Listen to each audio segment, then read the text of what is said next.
The following episode might contain content that you might not be comfortable listening to. This might range from swearing to references to self-harm and substance abuse. Please proceed with caution and don't hesitate to reach out for help if you need it.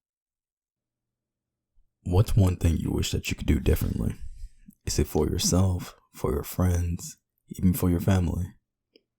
Hello, my name is Hazy, Who Called Hazy, and welcome back to yet another episode of the Only Rainy Days podcast. I think I can say I'm on a roll for a moment. Right now it's the 19th of September, which is a Tuesday. Tuesday means that what? I can't do math backwards right now. 3 days. It's been 3 days since the last episode actually, released, which means that I don't want to say ahead of schedule. I want to do better than this. I want to do even better. I want a backlog, honestly. But I'm getting a lot better with, trying to do things, I guess, ahead of schedule or not rushing. I don't want to procrastinate too much. I have a lot of the last episodes were procrastinated. Doesn't mean they're lower quality per se. Not in my opinion, at least. If you feel different, let me know. But I'm happy that I've been, I told myself for a while that I wanted to do these more often, quicker, or not quicker, but more often. I'm tired of kind of waiting until I realize, oh shit, there's 5 days until the next one needs to be out. And then I'm rushing, I'm messaging my friend and I'm telling them, yeah, is there any way you can get this done in like a 24-hour period? Because, I just need it. So I'm pretty happy about that. But step away from a small pat on the back for myself, about trying to do better for a moment. Oh my God, he says all the time. But as you might be able to tell from the title of this one, assuming I keep it the same as what's written down in my notes, this one might be a little more dark. Might be a little more dark than, I guess I would say, what is the usual. My head has been foggy. My head has been very clouded today, to be completely honest. Very foggy, very clouded, but at the same time, very clear. Because I was doing some things earlier tonight, I guess, because it's 4 a.m. But the only way I could describe my brain is fried like an egg, basically, which is a lot different. It's more different than what I'm used to, because I'm used to being scrambled. I try to be in too many places at one time, and in the midst of trying to be everywhere, I'm nowhere, and I'm kind of lost. This time around, I feel like my brain's been everywhere, and it's actually everywhere. So I've been like really kind of jolting. It's been hard to sit still in my seat, or in general, really. And it's because let's take a quick moment to step back for a second. I guess I don't want to say an update, but it's just kind of what happened. But I just got back from Toronto, actually. First time, not out of the country, but first time into Canada. One of my friends invited me to a concert on the 13th of September. Spent about 4 or 5 days out of the country. Just came back today. Have not slept, so I'm essentially cranking off of like 43 hours of being awake, and I think that's part of why my brain has been like chugging. But to get actually into the serious thing, or what I really want to address is I'm stuck in my head. A lot, to be honest. And I knew that I was always one to be stuck in my head. I knew I always had, that's the right word. I knew I always had an issue with thinking. An issue with overthinking. Thinking and overthinking so much where it would become an issue, a detriment, a problem to the people around me, essentially. Because if someone's trying to make good conversation with you or make conversation in general, you don't want to spend too much time sitting there just thinking about, well, what should I say, and try to ponder all the situations. In the same sense, it's not necessarily good to just not be it's not good to not be able to follow the flow of the conversation because your head is being too loud for you. And that's something that I experience a good bit. And I think a good bit is quite the understatement, because there's a lot of moments where either I'll just play along or I'll just have to ask my friends or even family to just repeat themselves. Like, what did you say?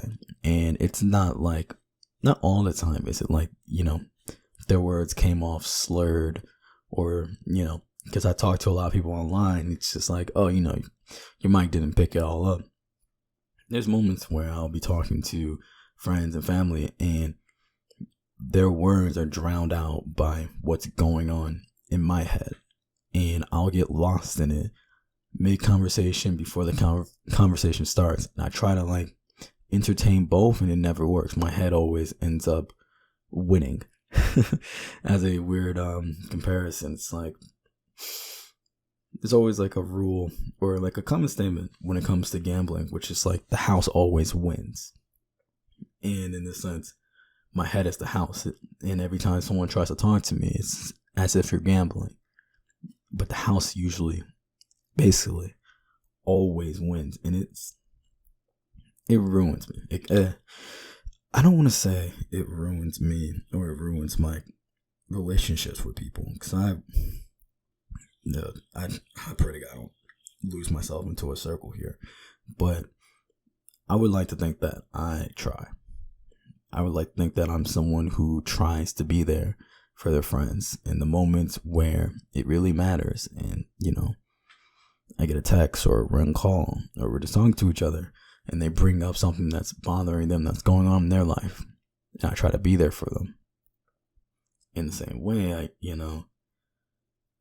want to be there when it doesn't matter that much, to be honest. If you want to sit here and talk about your favorite manga or anything like that, manhwas, I just want to be present in the room. But the problem is I'm deeply plagued in my thoughts, and I'm just lost a lot of times. Or even if I'm not lost, I'm trying to constantly figure something out and, try to guide myself onto the right path, because I swerve off a lot. I would imagine more than I really let off, but I, contrary to popular belief, I've never talked to myself in the third person. I don't know what it's like to call me up truly and just talk to me. I don't know what it's like to really be, I don't know what it's like to be a friend to Hazy, or to try to be a friend to Hazy, to try and be a partner to Hazy. I have no clue what it's really like. In my head, I'd imagine it's incredibly difficult. And that's an honest statement. And a lot of my friends and people around me try to just keep telling me it's not like that, but it's just, I can't seem to get it through my head sometimes, because I can't even remember when they say it, if they've ever said it, and if they ever have. Can I even trust their word about it? Honestly, I don't know if they're just trying to make me feel better, or if it's just true. Now, given context and things like that, I should have everything in my repertoire to know if they're saying it because they want me to feel better, or if they, truly mean it. But I lose it sometimes. And I bring up earlier my visit to Canada, because it was one of those moments again where I was in the room with somebody, but I wasn't in the room with them at the same time. I was there physically, but I wasn't there mentally. I'm trying to remember the quote exactly, because there's a quote from this one Juice WRLD song that I really like and I really love, but verbatim for the quote, it's, "I'm so stuck, so consumed in my head that even when I'm there, she be feeling by herself." And I remember the first time I heard that lyric, I just kind of sat there and I thought about it, and I was like, I mean, it seems so black and white. I'm sure I've had the realization, but just hearing it in a lens that isn't just me and myself, just kind of talking to myself in my own head, kind of just like resonated with me. It's one of the many lines in that song that I really fuck with. I really do just kind of fuck with. But I had one of those moments, essentially my last full day when I was in Canada. It was just me and my friend. It was just me and her. We were just sitting in the hotel room. And it wasn't like we were even talking too much at one point. At one point, it all just kind of went quiet. And every now and then, we would just exchange words and just be like, "You doing all right? Yeah. You okay? Yeah." Just because I don't want to put too much of their business, I don't want to put too much of their business out. And yeah, everything like that. I don't want to say anything too much like that. But I think it almost goes without saying for essentially everyone. I'd be surprised if it's not like this, but everyone's dealing with something. Everyone has dealt with, will have to deal with something. So in those moments of quietness, I knew it was just like, I mean, because it's not like we were necessarily sober. Who knows? Maybe she was just actually just thinking of random things, or maybe she was stuck in her head as well. But it was just clear that, like, in the moment, it's just not something that we should really. It was time that we both kind of needed to just be. Time we just needed to both be. It wasn't about actually talking and recognizing each other. It was just, at the very least for me, something's weighing down on my soul. I can only speak for myself, and I would never try to speak for her, but it was one of the moments where, something was just weighing down on my soul a lot. And it was like that for a while. I have something here actually that I wrote down a lot of shit that night on my phone and in my notepad, because I spent a lot of time just kind of sitting there quietly. And there would be moments where, like, we would interject and we would talk and we would do things together, but most of the time it was just, we had a point in the midday where we just started to relax more. And we didn't need to just always try to fill the void with conversation.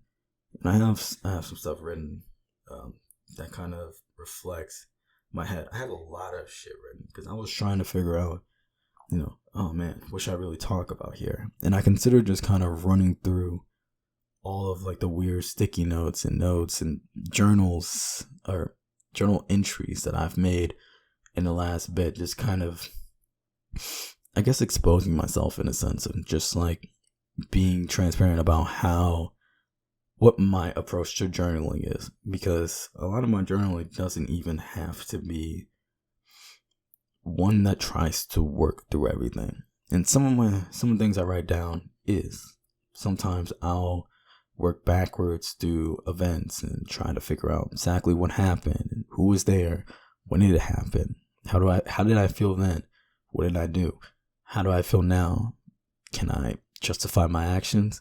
Even if I think I did wrong, would I do it again?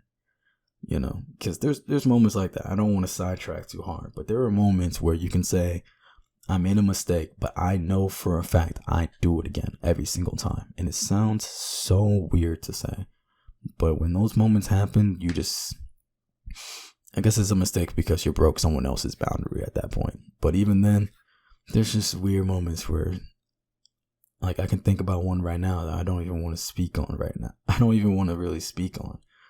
But I just remember knowing deep down, and I talked about it with a lot of different people, and they all, like, kind of agree with me. It's just like, on paper, what you did was wrong. But at the same time, it's just like, it's right. It's I know I do not want to jump in.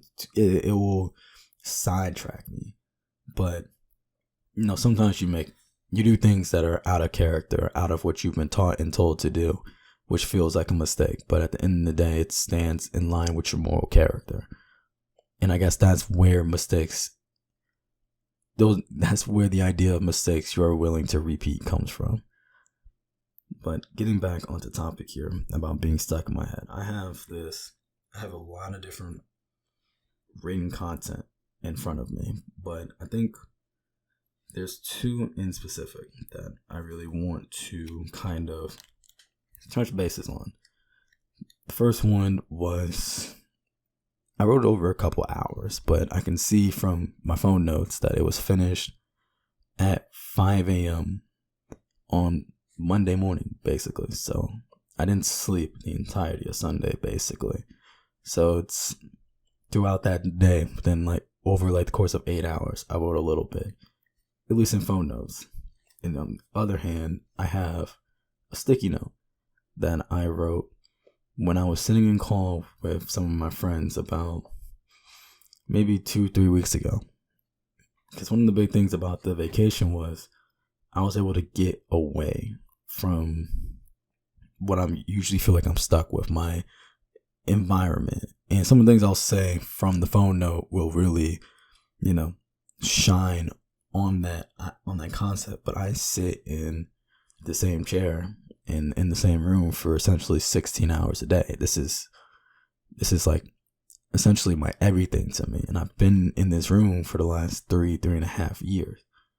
So when I took this vacation and it was just like, it's about to be me, one of my friends who not only I've been able to kick it with, but I've been able to like really break down in front of and just like, where to have these deep, intricate conversations. And the only things that we really have in that hotel room is either just ourselves, or it would be my laptop and a microphone. And we would just she likes making music. I like making shit music. Sometimes we get to just vibe and other times we get to just like workshop. But it was a nice removal. But without further ado, because I wrote down this shit sitting right on the hotel bed with her. It was just me and her, not speaking, barely talking, not really looking at each other, anything. Just, I think she said some shit to me while I was writing some of this down. I don't remember. Maybe that's where the page breaks come in the notes, where I can see that these thoughts are kind of broken down a little bit. But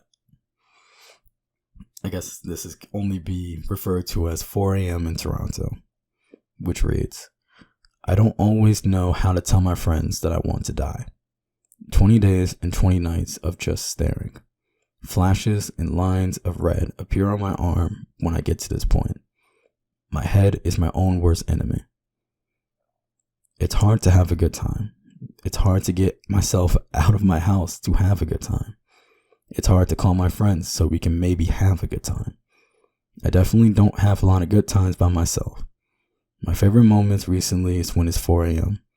I take off my headset and stand from the desk I've been at for the last 16 hours.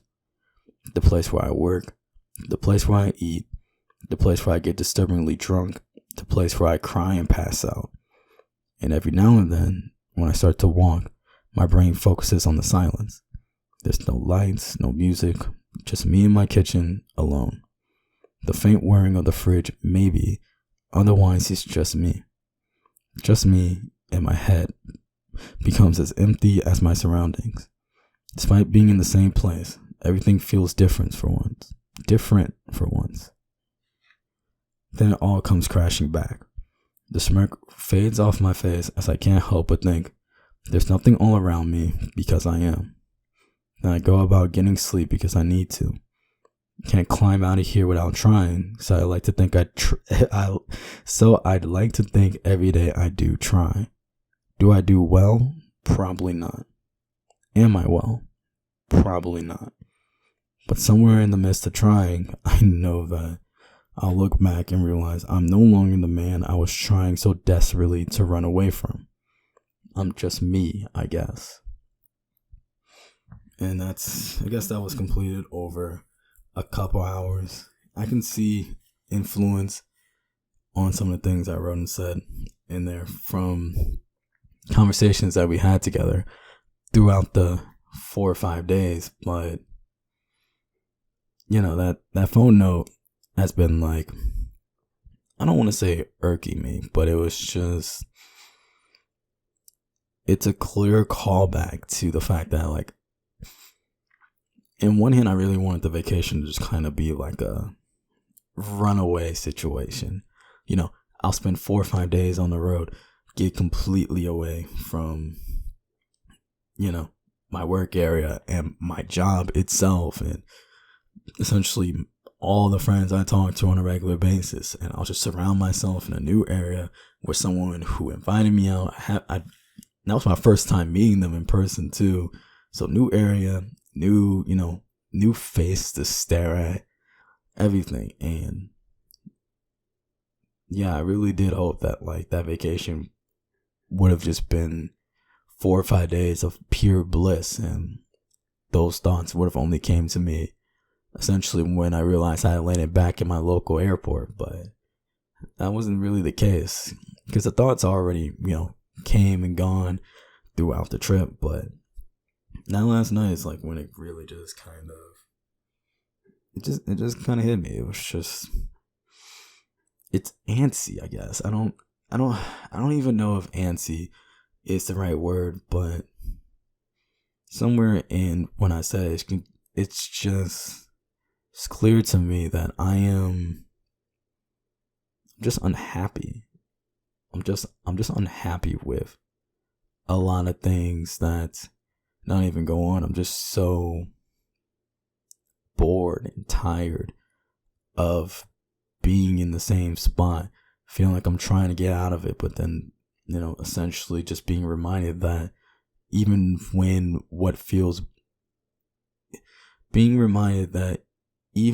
it feels brand new, it's just the same area. I stand in my kitchen, I hear absolutely nothing. There's not a single noise. That's new. Quite honestly, when I was younger, I was never up for these times or anything like that. I've never been used to hearing absolutely no noise except maybe, the sound of my own breathing.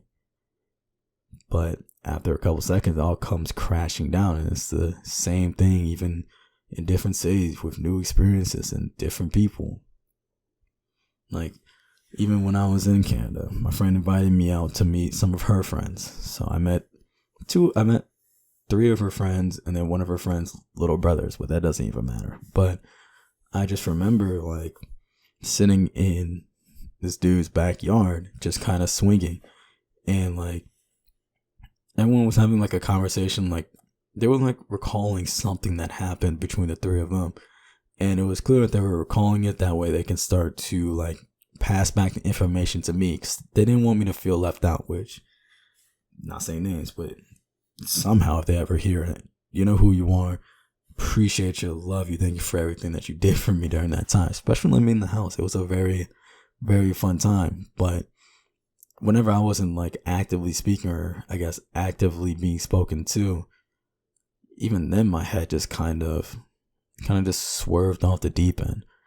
I would just sit there in, like, the little swing bench, and my head would just start to go into deeper and darker places, and I would just think about, well, I have this and that to handle when I get back, or, shit, there's probably a text on my phone that I'm really avoiding right now because I'm trying to do my best to separate from it, but at the same time, I'm fearful of what will happen if I actually separate from it. It was just a lot of, I can't even think of the words off the top of my head, which is insane because I've been babbling like an idiot for, like, the last 4 hours. So at this point, I'm so used to me being able to express myself quickly today. If not, I try to do that every single day, but I guess I'm just not happy like that. Like, I'm not as happy as I want to be. In a sense, I'd imagine I'm not as happy as I put myself out to be, which I guess I've done to myself, because I tell a lot of people to don't worry about me, and I don't speak. I mean, this is the closest I get to speaking freely about all of my issues. Honestly, this has been my big outlet. If it's not journaling, then I grab my mic and I press record and I just talk my mind out. But, if I was to go check, messages with any of my friends and they ever ask me, how you doing? I've had moments where I've been wiping tears out of my eyes, telling my friends like, no, I'm doing all right. Like, you doing all right? Because in my head, it's just like, I just want to be there for them. I don't want to go too deep into that because I know I can talk about that one specific topic for at least 30 minutes. The idea of just trying to be there for other people. Similar to episode 21, Jack of All Trades, where it's like trying to be everything to everyone. Just this whole idea of just trying to be there for other people and like self-sacrifice. I can talk about that for so long. And the way I'm even thinking about it right now, maybe I need to record that sometime soon. Maybe I need to get that off my chest because that's been another thing that's been running through my head like a hamster on crack in a hamster wheel. Like, it's one of the things that has really been, I don't want to say bothering me, but I've become very aware of it this vacation I took as well. It's just the fact that I'm so quick to please every single person I could possibly think of as long as it's not myself. And clearly with the idea, or not the idea, the legitimate fact that at times I end up removing myself from what's supposed to be good times with friends where I'm actively laughing with them. I guess I just don't take the best care of myself. And someone probably doing this shit just out of the blue. I'm trying to think like, why don't I why don't I take care of myself? What am I not doing for myself? I know I don't practice everything I preach, and I really should because I believe in the things I say, but then I'll just disregard it. It's the same with substance abuse and shit like that. I have a history of substance abuse. Not, the worst necessarily, but I've done stupid shit. I was young, I was dumb, I was sad, and sad only starts to really, express how I felt during those time periods. And I want to leave it as sad, but at the same time, the whole point of this is not to really conceal my feelings, but like, it's some of the shit I was doing was just straight up just like a way of me crying out loud, saying I was depressed and suicidal when I couldn't, find the words. And not everything I did really, was like a signal or virtue signal for that. Like back in high school, I used to abused NyQuil for like 3 years or some shit like that. And I mean abuse. If you can understand why that wouldn't necessarily be a sign. Some people, because I was listening to Juice WRLD too at the time, but that was just probably more of a coincidence, if anything. But like, friends, especially at that age, 14, 15, 16, they'll see someone just like downing a bottle of NyQuil and just be like, no, you're just weird, man. Like, or you just really just don't sleep a lot. And they'll like kind of, hit you on the shoulder and let it be. But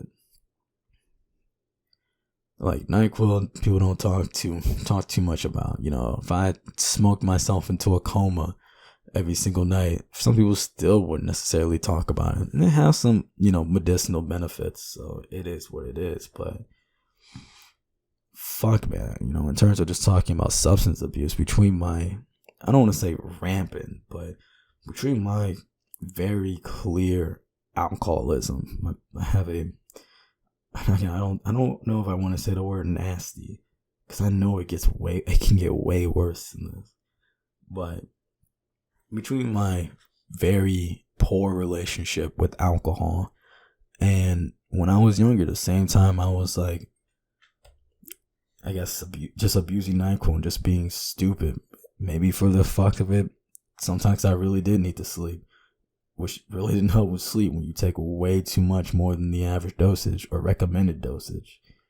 I was addicted to painkillers for like a good bit. Like, And when I started taking this shit, I don't even know when or why I was taking painkillers. I've never been one that really ever took painkillers growing up, to be honest. Like, it wasn't, I didn't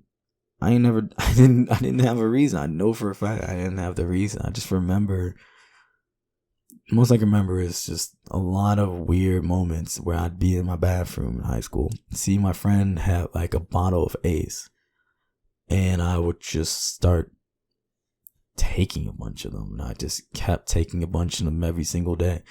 And when we would run out, I'd just go to the store and buy more, and I would just do the shit. And sometimes I'd take so much and I'd throw up, and then, when my stomach settled, I'd go for more. Hell, I remember the first time I ever had a Monster, I crushed up a bunch of fucking pills into it and started drinking it for no reason. I threw up on that as well. Like, I don't even know what I was trying to get off the shit, to be honest. I don't even know. But I was just stupid. And I did a lot of things, and to this day, to like finally make the ends meet, I've always been stupid. I'm still doing stupid things to try to, I guess, get out of my head. I'm always trying to find clear-cut answers, and then if I ever find one, then I'll hold on to it, and I won't let anyone tell me anything else. Even in my fuck situation where I know that my friends are telling me right, that I know my family is telling me right, that I know even in my own head, before anyone even started telling me that I was doing wrong, I know I'm doing wrong. And it's just like, I just don't change. And it's just, I don't change, and then I get stuck in my head, and then I wonder why I'm stuck in my head, and I get stuck in there some more, and then I make bad decisions. I don't know if being stuck in my head is a consequence of said bad decisions, but the bad decisions are a consequence of, being stuck in my head. And I know that. If I didn't feel as if I need alcohol to just regularly not only socialize with my friends I've known for years now, if I didn't feel like I needed it, let alone needed to navigate my own mental space, I wouldn't be taking it. It wouldn't have a reason at that point. I know exactly why I'm taking it. I understand that there's probably ways I can avoid it. In fact, I know I can avoid it. But at least in terms of trying to, change any sort of issue, any sort of problem, any sort of, shortcoming I have, I just keep telling myself, I'll handle it another day. Which is kind of fucked now I think about it, because even like my editor for this podcast and all that shit, because I have other things I want to do, so I usually just pay her. She's been telling me, I think I mentioned this before, she's been telling me for like 2-3 years to stop the shit, essentially since I started drinking. And it went from it used to be like a every now and then basis back when I was sneaking shit into the house. I managed to get myself I managed to get my hands on a bottle of Fireball. I'm gonna see how much I can take, and then try to get it back to my hiding spot, and then pass out and pray to God I don't smell like cinnamon liquor when I woke up. Like, she saw like that side of me where I was just grabbing shit, doing it when I can, and it wasn't, quote unquote, wasn't too much of an issue because it was so spread out to, yeah. I feel bad about this shit because at this point, when it comes to nighttime, I honestly I don't know the last time she's ever even heard my voice without it being semi-drunk. At least at these hours, like past like midnight, 1 a.m. my time. Honestly, don't recall the last time she's heard my voice, and I'm just sober around these times. It has to be months, if not years, because if I get sober, sometimes I just don't even want to be around people. I just realized sometimes I really just don't, because I know that it gets terrible for me, and it's like I'm just like constantly running and running. And I don't, I guess I run because maybe I'm just not building up the support systems that I need or want. Because a lot of this shit that I feel and a lot of shit that I write out and all the shit that I plan to continuously write out because I haven't found out how to get over it yet. I don't talk about it with my friends. They might hear it from here. I know my editor friend will. I apologize in advance. I'm really sorry for the fact that you have to see me like this. And, every single day, you keep telling me like, chill out. I'd be like, yeah. Like I do feel bad, like doing that type of shit. But like, I don't know. It's just like, it's the only way I can come remotely close to, I guess, being perceived as normal, because I don't want it to be I don't want it to be a situation where me and my friends are just talking about things and then out of nowhere, I just mention like, this is a problem, or like, I'm losing it. This is what's going on in my head. But, if I had to like flip the script and, take myself out of my shoes and try to mimic someone that has to be a friend to me, or at the very least act as if they're a friend to me, I think I'd rather them just randomly just bring up what's bothering them, as opposed to just realizing that you'll never see your friend sober again, and he'll, hit you up the next morning and just sit there and laugh about the fact that, got so drunk that he basically had to call out of work, or threw up, or is on the verge of throwing up, and all that shit. I don't think I'd enjoy being my friend too much, to be honest.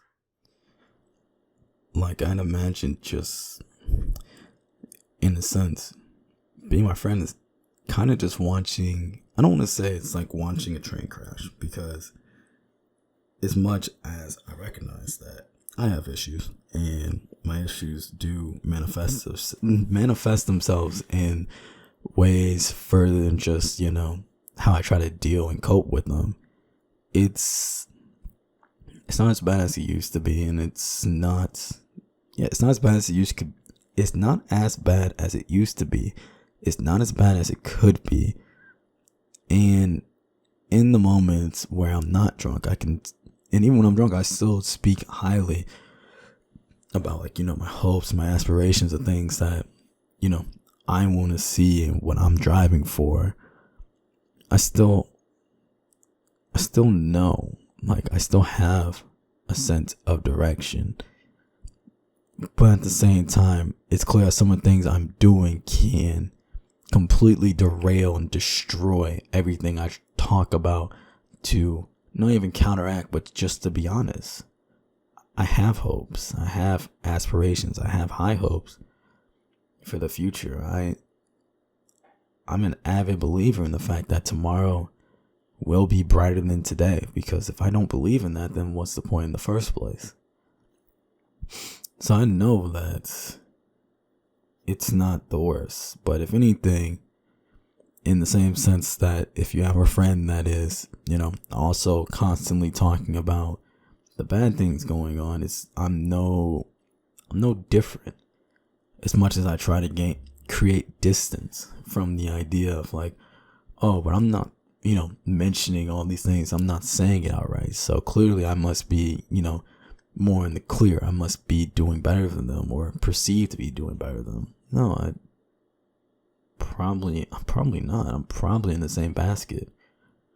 I'm probably seen as another friend that's just kind of, maybe drifting off a little bit. But I don't let them say anything about it, or I just won't listen to whatever they really have to say about it. So then it's kind of have to just pray to God and just, more play the assumption game about what's going on. Just pray that, whatever good times they can give me, whether I'm sober or not, will be good enough to hold me afloat. And which it is. It really is. It really is it's really nice to just have people to come to and to just talk to and not focus on, the shit that goes on in life and things like that. I'm definitely 100% grateful for that, because not everyone has it. I wish they did, but not everyone has it, and something that I do look forward to. I do enjoy the time that I do have with my friends, even if it's not, essentially some sort of group therapy or group intervention, because I'm afraid of making sure that the proper support group that I want for my friends is there or anything like that. I still enjoy my time. It's just, I don't know. I feel like I need to do better with actually talking to my friends about what's going on, because maybe then they could see the signs of, when I start to cry, when I start to break down, and when, ironically, when my vision starts to get hazy, when I start to have insane moments of self-doubt and just feel like I won't really do anything, because all my friends do the exact same, opposite way around. I usually have a good idea, at least about most of the things. Some of the things that go on in their life, the most prevalent, they all say something to the group or in private. I usually know, but when they have to come and think about me, if they think about me, all they can wonder about is, oh, if he's not drunk, it's 10 p.m. for him, he'll be drunk in a bit. And that's like all they have to work off of. Then I get so drunk that I can, forget issues exist for a bit. And the moment I get away from them, it all just comes back anyway. Now I'm stuck in my head. It is a perpetual loop. And I took a moment for a second because things were going on, and yeah, it's just been this way for so long. And I've known it's been this way for so long, but I just didn't realize, how, I guess, bad it's been, or how often I've needed to find escape in writing things down. Not just because I believe that writing things down is essential, but I'm looking at my phone notes. I have notes from 2021, so it's been 2 years, and it would be messages that I would want to send to friends and just tell them I need help, or I need something. Just fuck, as blunt and maybe as weird as it comes off, please just tell me that you care about me or something. I don't have doubts that you do. I just need to hear it, because I'm not doing well. There's no reason why some of the last 4 notes in my phone from 2021 is just named recognition, apologetic, wandering, and borrowed. It doesn't make sense. Which, speaking of that, I do have this sticky note that I wrote. There's no date on it, but I know that I wrote this drunk. Presumably when I was with friends. I'd imagine that, because if I wasn't drunk and I wanted to write something down, it usually ends up to be on my phone or on my computer. So if it's on a sticky note and it's like this, then I was drunk, because I usually just don't like this to be facing the air, basically. But this sticky note just says it's really simple. It's just opposites. I guess you could just call it opposite day if you really wanted to. But all it says is when I'm happy, I feel sad. When I'm with people, I want to be alone. When I'm drunk, I wish I was sober. When I should be having fun, I feel empty. When I'm tired, I want to be awake. When I yearn for love, I dream of freedom. I like myself, but I hate myself. And it's just, it's the fact that it's so polarizing. That's like, it's never consistent in my head, and I think that's part of why it's so hard to get out of it. Because I would like to imagine, to an extent, if I only heard, 100 statements per day, every single day, and it was all just hating myself, then I would understand I need to just do anything I can to reinforce the fact that I should love myself, give myself leniency on my previous mistakes, realize that my trials and tribulations do not make me, do not break me. It happened, and I can find a day where I'll be okay about it. But what always keeps me stuck in my head is the fact that everything I say to myself will find some sort of opposite. I'll say the exact opposite following it. And same goes if my friends say something about me. It's I can't remember. I can't even think of the proper word to describe it, but it's almost megalomaniac, and then whatever's the opposite of it. It's like I have both a God complex and a lack of self at the same time. If my friends try to say anything to me, I will be the first to just be like, shut the fuck up. And, I will accept nothing that puts me lower than where I am. At the same sense, I will accept nothing that will put me higher than where I am currently. And the same goes in my head. I can sit here and try to ask myself, where will I be in 5 years? And in my head, I have vivid dreams, and I have dreams about, how I finally fix some things that, are going on in my head, the things that make me turn down any sort of relationship or romantic interest, because I know that I'm too fucked up in the head to try to be someone to someone in that capacity. I have dreams of, in 5 years, I'll have someone that I can care for again, and I don't have to have the daunting fears of, what I did to my last ex. And it's not like I really did anything to them. It's just, I put on a figure in front of them that made it seem like it would last. And in the back of my head, I'm just a ticking time bomb.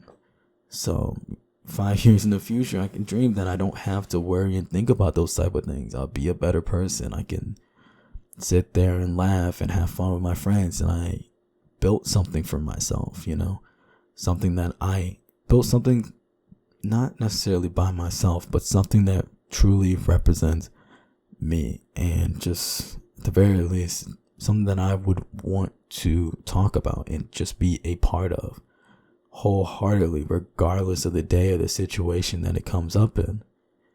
And those are my dreams in the next 5 years. That's where I want to be. I want to be able to look back on these moments and kind of laugh at myself. And she'd be like, you really thought that we didn't have it in the bag in the first place. I want those moments. I dream of them. But every time I think about where I want to be in 5 years, I'm just met with all the worst answers and feelings and thoughts where, okay, sure, I want to build up what I got going on for me, but at the same time, you'll probably be nothing. You'll be nothing. You'll just be working whatever jobs you can find, and, all the carpets that got rolled out for you from birth going on, you fucked everything up. And I just can't stop hearing so many different voices in my head tell me that, given what I got, I just did everything wrong. In the same way, I'd want to just start doing right. Same way I keep telling, I want to tell myself that I can start doing right. I'll just start hearing that I'll do wrong. And it's the fact that it's always the opposite. It's always the opposite. I don't know what to do. I get pulled one way, I get pulled the other. I'm stuck in the middle. And I guess that leads me to, after I wrote the note and I'm sitting on my flight back home, or I'm sitting here in the moment right now at this point as well, just trying to ponder, like, how the hell do I get out of this? What do I really do in a situation where it's essentially a megalomaniac fighting someone that essentially hates every single part of themselves? How can you have a God complex and a lack of one at the same time? What do you really do? Now, I don't think I'm split personality or anything like that either. I'm pretty confident in that. It's just, I have so much self-doubt that fights the amount of courage and passion that was put into me as a child, and one that I knew I needed to hold myself to in the first place, because there's not always going to be someone that helps you up the mountain. So at times you have to just be there for yourself. And the fact that I keep doing things to be by myself in these fights, I still have some sort of drive to keep going, whether it's curiosity or complete passion. Who knows? But I'm still going. I'm still fighting. That's one thing I can accept at face value. I ain't done yet. I hope, if the fire in your heart fizzles out, I hope you are able to rekindle it at some point, because hopefully soon too.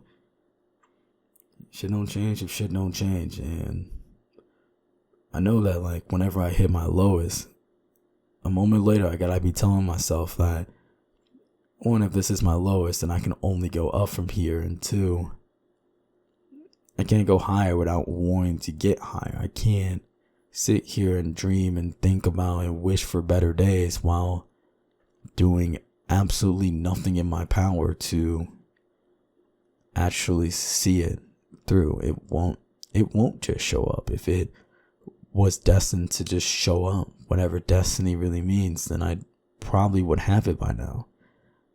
Which means that if I want something different, I gotta do something different. And that drive just kind of pushes me. But I guess that's like the only way I can really get out of my head. It's just reminding myself that all the conversations, all the worrying, all the pondering, and not only just reminiscing, but essentially, like, dreams and nightmares, things like that. Everything that's back and forth doesn't get me anywhere. Honestly. It never will. It almost never will. I can just write down things I want for myself without actually being curious as to how it would go. I don't have to hype myself up necessarily to just hit it, because my brain doesn't like the hype. Apparently, it doesn't enjoy the hype. It just wants to know where to go. That way the car can start moving. Anything more than that will be shut out. Anything less than that will be shut out. It's like I'm just using memory in my head that has no purpose. It's just clutter. It's all just clutter. Because I can look back on all these things and all these thoughts, and I can get lost in them for hours. I can get lost in them in days.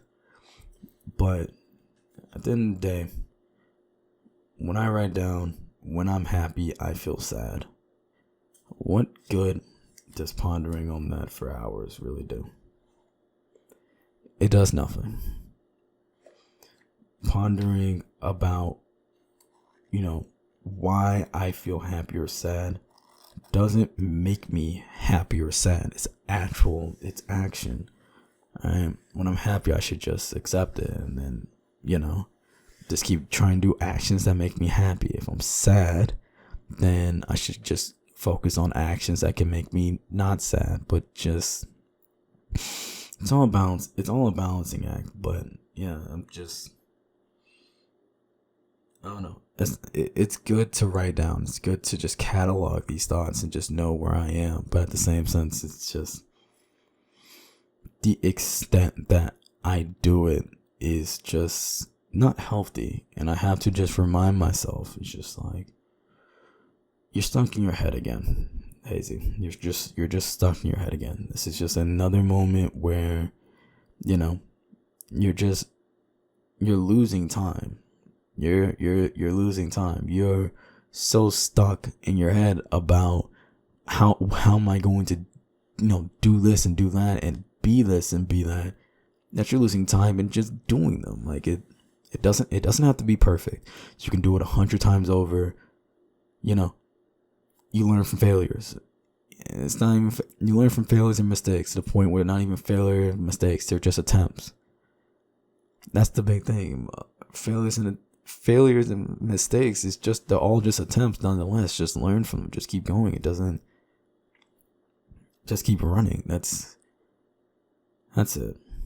That's really, it's just running.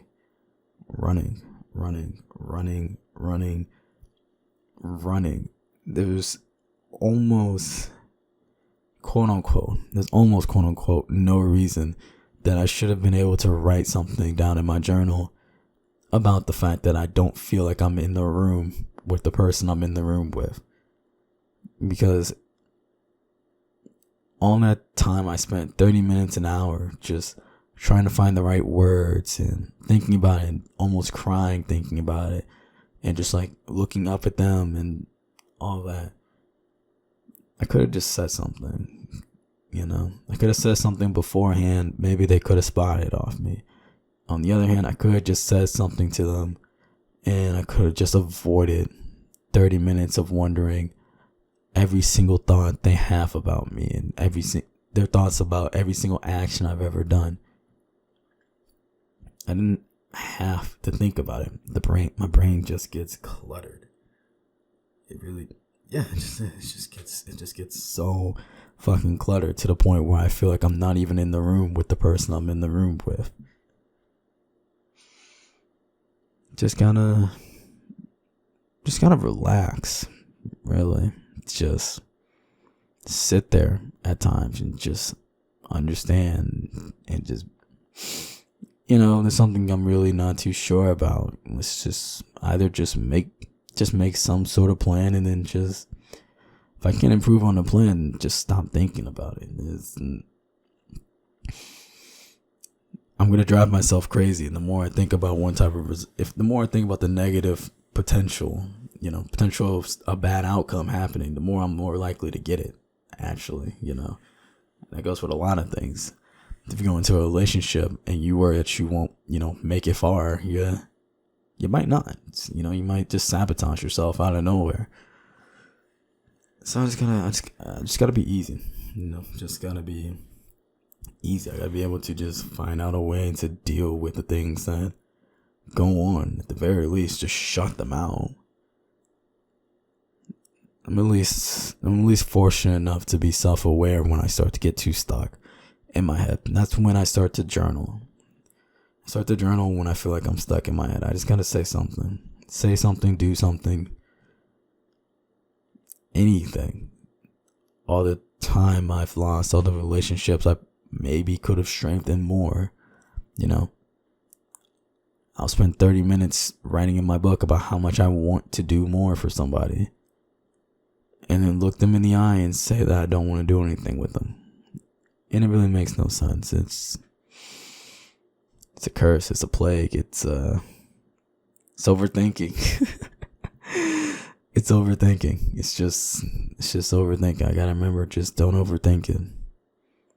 It's no, doesn't get me anywhere. It's just poison in my veins.